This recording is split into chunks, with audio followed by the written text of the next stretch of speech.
best podcast, the Heidelcast. It's a heidelvideo. And now, Scott Clark. One of the things that we need to talk about that I mentioned earlier is the dopamine effect. What happens when, and this is again connects us to porn and the porn apps and sites and everything that young people are using, particularly young men, but young women too, is that they are addicted to dopamine hits. Dopamine is a chemical in your brain. And one study I looked at said, and I quote, dopamine plays a critical role in addictive disorders. Addictive substances and behaviors directly or indirectly enhance dopamine release in the reward system. So what happens is you do something risky, and let's say you win, or you're looking at porn and you get a dopamine release, and that is like taking crack. There's nothing wrong with dopamine when it's normally stimulated, but what the gambling apps have figured out and what the porn manufacturers have figured out is how to stimulate that dopamine release so that you get hooked. And by the way, this is how social media works. Social media stimulates dopamine releases, and so that you get hooked. Oh, look, somebody liked my post, or they retweeted, or they shared it, or something, or there's feedback, and that feedback loop actually stimulates a dopamine release, and that dopamine release makes you feel good. Is really what dopamine does, and you get addicted to it. And this is what the gambling guys have figured out. They're using algorithms just the way the social media people are. And by the way the big porn is using algorithms to get people addicted. They start them off like all drug pushers do with free stuff.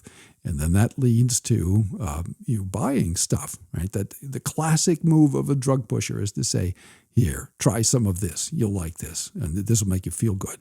And so he gives you, as they used to say, and they probably still say, a free hit of something. And depending on what it is, it's some of the things that people, the pushers, the dealers are selling, they give it away the first time, and you get hooked immediately, right? Don't do drugs. I'm being dead serious about that. This isn't the 70s, it's not the 80s, it's not the 90s, it's not even the early 2000s.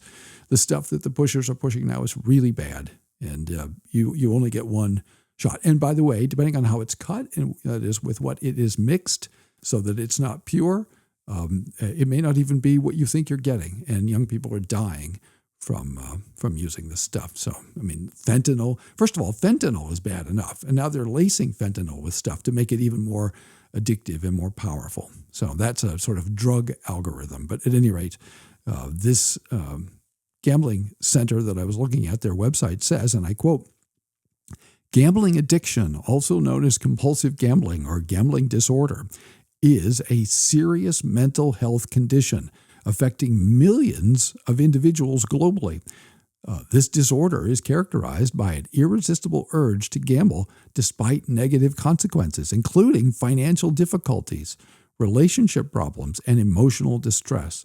The impact of gambling addiction can be severe, potentially leading to depression, anxiety, and, in extreme cases, suicidal thoughts or behaviors because they can't quit, and they want to quit, and they hate themselves, and they gamble, and they lose, or even if they win, and they're disgusted because they want to quit and they can't quit because they're addicted, and they're addicted because of in part, the dopamine hits.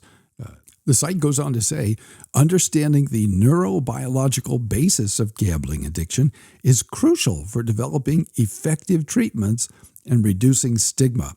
Key areas of research include the role of dopamine risk-taking behavior, genetic predisposition, reward-seeking behavior, and the long-term effects of chronic gambling on brain structure and function. The more people gamble, the longer they gamble, the more their brain gets rewired. Same thing with porn, right? These are very closely related, I think. By gaining a deeper understanding of the mechanisms underlying gambling addiction, researchers and clinicians can develop more targeted interventions to help individuals struggling with this debilitating condition. Anyway, it goes on to talk about a dopamine system abnormalities in gamblers. Research has revealed that individuals with gambling addiction may have abnormalities in their dopamine system, leading to heightened sensitivity to rewards and a reduced ability to control impulsive behaviors. And so it's a serious problem. You know what? If you never start, you won't have to quit.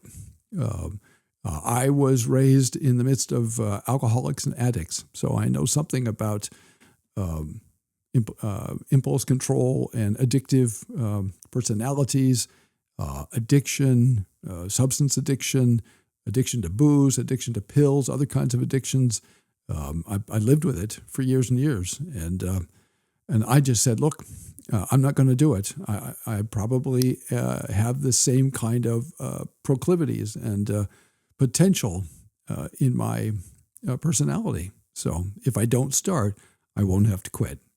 And in my favor, I don't like the taste of beer, and so that really isn't a temptation. I'm not that crazy about wine. It's fine, but at any rate, so that's helpful that I'm not really sitting around thinking, man, I wish I could have a drink. I never think that. Once a year, maybe I put some Irish cream on some ice cream, which is kind of good, but I don't go to bed at night thinking, I wonder if I should have a hit of Irish cream. That doesn't happen. So that's a blessing. But it's also the case that I made the decision just to not do it. And if I don't do it, then I'm not going to get hooked, right? You can't get hooked to stuff that you're not taking. That's true with porn, and that's true with gambling. Maybe you can gamble and get away with it. That's a possibility. I don't know what your personality is, but maybe you can't. And even if you don't get addicted, there are good reasons not to do it. As I say, you're not creating any wealth, and you're not offering a service. And from a theological point of view, which is where I want to go, there are good reasons not to be doing this from a sort of a biblical point of view.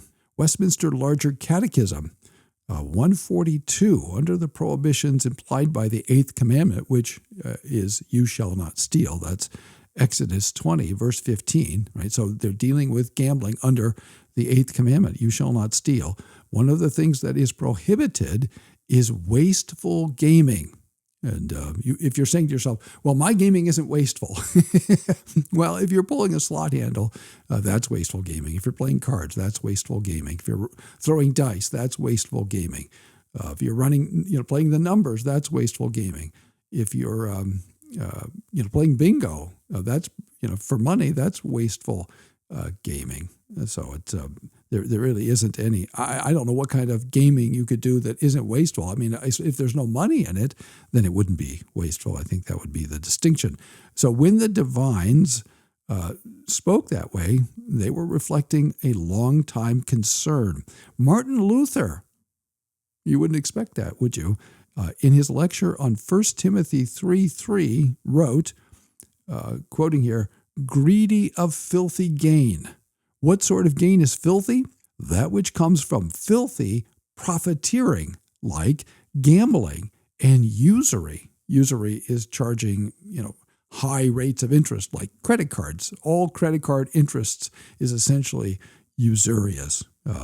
15, 18, 19%, or whatever it is, 21% interest is usury.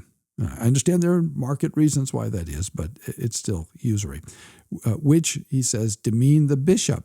He ought to have the necessities of life and keep his accounts honestly and without blame. As early as 1523, Ulrich Zwingli, one of the great early Reformed theologians, opposed games, which typically referred to gambling. In 1552, there was a Reformed confession warning that dancing and gaming tends to make men effeminate and leads to licentiousness. 1552, the Emden Confession, which is a little bit north of the Netherlands, mentioned gambling as one way Christians should not desecrate the Sabbath. 1562, the Hungarian Confession devoted an entire chapter to games, dancing, and theatrical entertainments. So the games there are gambling. That was the older way of talking about gambling. In 1583, a Polish Reformed synod complained about, quoting here, grave scandals and serious vices such as drunkenness, reveling, extravagances, games of dice and board games, avarice, usury, oppression of one's subjects. And that way of thinking didn't go away in the 17th century or the 16th century. In 1964, one of the preparatory forms used in the Christian Reformed Church said, and I quote, "However, the Lord admonishes those who do not believe or have not repented to abstain from the Holy Supper so as not to eat and drink judgment on themselves. Therefore, we charge those who willfully continue in their sins to keep themselves from the table of the Lord, such as all who trust in any form of superstition, all who honor images or pray to saints, all who despise God's word or the holy sacraments, all who take God's name in vain, all who violate the sanctity of the Lord's day, all who are disobedient to those in authority over them, all drunkards, gamblers, murderers, thieves, adulterers, liars, and unchaste persons." Unchaste means having sex when you're not supposed to, basically. So gamblers is listed in there with drunkards, murderers, thieves, and adulterers, and liars. That's how we used to think about gambling. And you say, well, where did they get that? Well, they were interpreting 1 Corinthians 6, 9, and 10. Or do you not know that the unrighteous will not inherit the kingdom of God? Do not be deceived. Neither the sexually immoral, nor idolaters, nor adulterers, nor men who practice homosexuality, and by the way, the Greek text is very explicit there about what's happening, nor thieves, nor the greedy, nor drunkards, nor revilers, nor swindlers, and will inherit the kingdom of God. So that word swindlers is from where they got their prohibition about gambling. That was embedded in swindlers. As late as 1992, the Synod of the Christian Reformed Church adopted the following position. Pastors and church councils are urged to expose all destructive influences on people's lives that seek to trivialize or render irrelevant the providence of God. And this is the other this is a very classic Reformed way of thinking about gambling. Trivializing or making irrelevant, attempting to make irrelevant. You can't really make providence irrelevant, but you can try. The providence of God, right? They must also caution against the impact of materialism, take decisive action to combat the evil of gambling, and minister compassionately to persons addicted or victimized by lotteries. Yes, lotteries. The state decided to stop opposing gambling and decided to try to make money off of it. And do you remember what they promised us? They said, legalize the lottery and you won't have to pay taxes for your schools anymore. How did that work out? Well, my home state of Nebraska passed a lottery, and now you know what they have to do? They have to fund gambling addiction services with some of that money because people are addicted to gambling because the state is promoting gambling. How stupid is that? It's just crazy. You don't even have to have the scriptures to know how stupid is that. And by the way, the state of Nebraska is having a budget crisis, and one of the things people are frustrated about is that 60% of their property taxes go to the schools, and they spend a ton of money on schools. Well, wait a minute. I thought the lottery was going to take care of all that. Well, it didn't. It was a lie. And it's been a lie wherever it's been adopted. The lottery has never done anything that they said it was going to do. And that's, of course, that's a lesson. Now, and I'm talking to young people now. Weed, gambling, drugs, porn, it's all a lie. It all offers you things that it can't deliver. If you want to know what it was like in the garden, well, this is the very same thing. Right? The evil one came to Eve and said, right, and to Adam, you shall be as God. Just make this covenant with me, eat this fruit, and you'll know what God knows. He's holding out on you. And if you just do what I'm offering you, you'll have this wonderful outcome, right? You'll know what God knows. And what happened? Death, judgment, exclusion from the garden. So it was a lie. The evil one is always a liar. Porn is a lie. right? It doesn't offer. It offers satisfaction. It offers momentary pleasure. It offers a dopamine hit. But afterwards, what is there? Sadness, self-loathing, disgust, and addiction. Same thing with gambling. So all this stuff, right? It's all a lie. It doesn't give you what it says it offers. And so I'm with the traditional view. You can see this, for example, in Wilhelmus Abrockel's A Christian's Reasonable Service. He wrote, "It is thus also evident that the abusers of the lot in games, entertainment, and gambling is a dreadful abuse of the providence of God." I think that's really important. Providence is not something to be toyed with, right? So we have what we have by the providence of God. But gaming seeks to manipulate the providence of God. Now, it's true that however the game comes out, however the gambling ends up, that's included in the providence of God. But it's also true that you are morally responsible for the free choices you make. You and I make free choices. It's true our choices are comprehended in the providence of God, but you don't know the providence of God ahead of time. And so you are responsible to make the choices that God has commanded that you make, that wisdom tells you to make. And wisdom says that gaming, gambling, porn, it's all foolishness. It's all vanity. It's all empty. And you're going to lose. Just pay attention to who runs gambling. I'm not going to say who started, who made Las Vegas what it became. It was the mob. The mob didn't get into business to lose money. They got into business to make money. And they set up a paradise for suckers to come and lose money. You will not beat the house. These companies who are selling the apps, or probably giving the apps away, but getting people to bet money, they take a cut.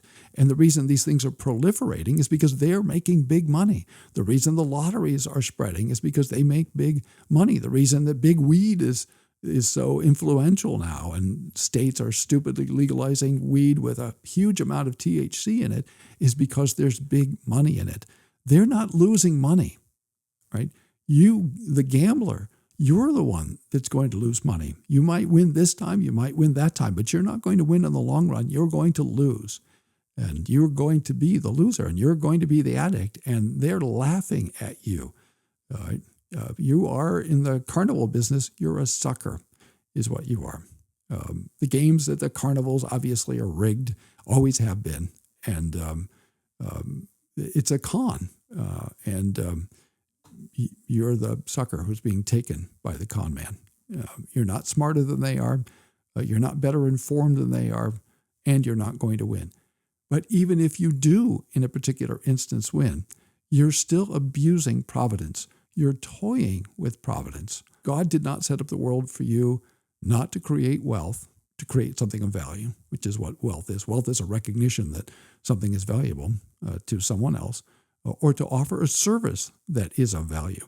You are not loving your neighbor by gambling.